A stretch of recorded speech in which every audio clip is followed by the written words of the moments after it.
এটা সেই সুন্দর কুচুর মুচুর ক্রিস্পি হয়েছে। এটার আওয়াজ নিশ্চয়ই আপনারা শুনতেই পাচ্ছেন কতটা সুন্দর আওয়াজ হচ্ছে। খুবই সুন্দর ক্রিস্পি হয়েছে। এই দেখুন ইজিলি ভেঙেও গেছে। এতটাই সুন্দর হয়েছে, এতটাই সুন্দর হয়, খেতেও খুব দুর্দান্ত হয়েছে। আর এটা আমাদের হাঁটুর ব্যথা আরও কিছুর জন্য খুবই উপকারী। আমি বানাবো হেলদি এবং মোটামুটি টেস্টি মাখানা রেসিপি, যেটা আমাদের শরীরের জন্য, হাঁটুর জন্য, ব্যথার জন্য, জয়েন্টের জন্য খুবই উপকারী। মাখানা এমনিতে শরীরের জন্য খুব উপকারী। আর এমন করে খেলে, মাখানা তো শুধু শুধু খেতে ভালো লাগে না, এমন করে খেলে ভালো লাগবে। এখানে আমি মাখানাগুলোকে কড়াইয়ে দিয়ে মুচমুচা করে ভেজে নেব। হালকা করে মুচমুচা করে ভেজে নেব।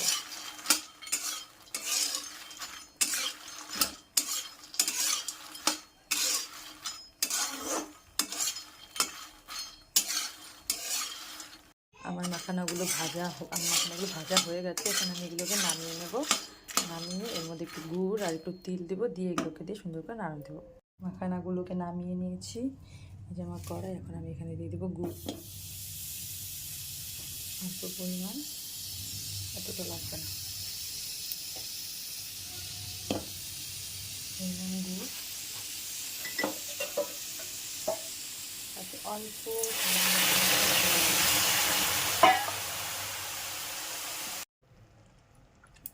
এখানে আমার সমস্ত গুড় গলে গেছে, সুন্দর ফেনা ফেনা উঠছে।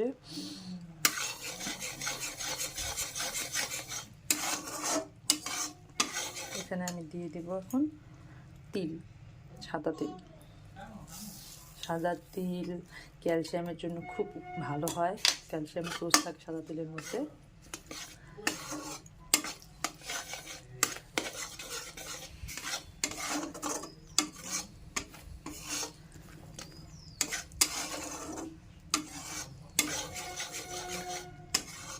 আর একটু নাড়াচাড়া করে এর মধ্যে মাখানাগুলো দিয়ে দেবো।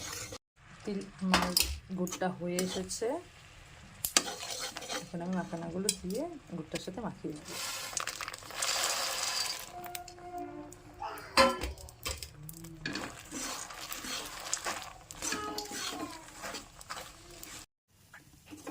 আমার হয়ে গেছে। এখন এটাকে আমি কৌটায় ঢুকিয়ে রেখে দেবো। আর প্রতিদিন সকালে 4-5টা, বিকালে 4-5টা করে খেতে পারেন। এটা খুবই উপকারী, খুবই হেলদি একটা জিনিস।